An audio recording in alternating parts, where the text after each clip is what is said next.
మీ ఇంటింటికి వచ్చి చెప్తాం. ఇవాళ చూడండి, మంచినీరు ఇబ్రాహీంపట్నాన్ని బూడిద పట్టణం చేశారు. బూడిద మనం తాగే నీళ్ళలో ఇవాళ బూడిద. మీరు కావాలంటే ఇబ్రాహీంపట్నం వెళ్ళండి. ఆ ఇబ్రాహీంపట్నంలో మొత్తం తాగే నీళ్ళలో బూడిద పడిపోయి ఆ బూడిద నీళ్ళనే మళ్ళీ మన గ్రామాల్లోకి పంపిస్తూ ఉన్నారు, మన పట్టణాల్లో పంపిస్తూ ఉన్నారు, మన మున్సిపాలిటీలో పంపిస్తూ ఉన్నారు. ఆ నీళ్లు కూడా సరిగా రావట్లేదు. తాగే నీరు ఇవ్వలేకపోతున్నారు.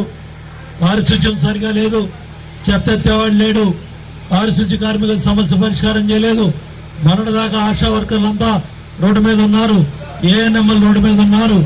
ఇవాళ మరి డిఎస్సీలు కావచ్చు, ఉద్యోగస్తులు కావచ్చు, జాబ్ క్యాలెండర్ కావచ్చు, ఏది కూడా కనపట్లేదు, వినపట్లేదు. ఇవాళ మనం తిట్టేది కాదు, వాళ్ళ చెల్లె చెప్తా ఉంది, వాళ్ళ కుటుంబమే చెప్తా ఉంది.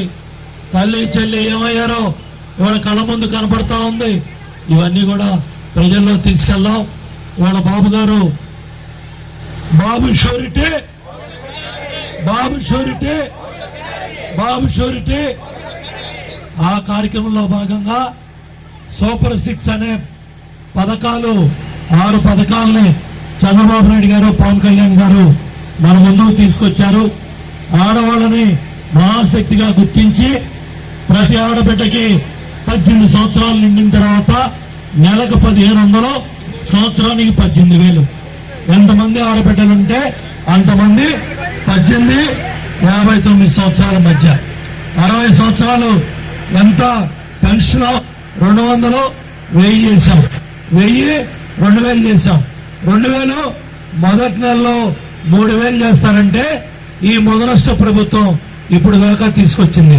మళ్ళీ పవన్ కళ్యాణ్ గారు, చంద్రబాబు నాయుడు గారు ఈ 3000 పెన్షన్ని ఎంత పెంచబోతున్నావో తొందరలోనే ప్రకటన చేస్తారు. కరెంటు బిల్లు ఎంత తగ్గించబోతున్నామో దాని గురించి కూడా చెప్తారు. అట్లాగే ఇవాళ చదువుకునే ప్రతి పిల్లకు కూడా 15,000 రూపాయలు, ఆడబిడ్డ అవచ్చు, పిల్లవాడు అవచ్చు, పిల్లవచ్చు, ఎవరైనా సరే, ఒకళ్ళుంటే 15,000, ఇద్దరుంటే 30,000, ముగ్గురుంటే 45,000. ఈ విధంగా ప్రతి చదువుకునే పిల్లాడికి కూడా, ప్రతి చదువుకునే పిల్లవాడికి కూడా 15,000 చొప్పున, ముగ్గురుంటే 45,000 రూపాయలు ఇచ్చే కార్యక్రమాన్ని కూడా చంద్రబాబు నాయుడు గారు మరి తీసుకున్నారు. అంతేకాకుండా ప్రతి ఇంటికి కూడా మంచినీటి కుళాయి.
చంద్రబాబు గారి నాయకత్వం. జోహార్ ఎన్టీఆర్, జోహార్ ఎన్టీఆర్, జోహార్ ఎన్టీఆర్.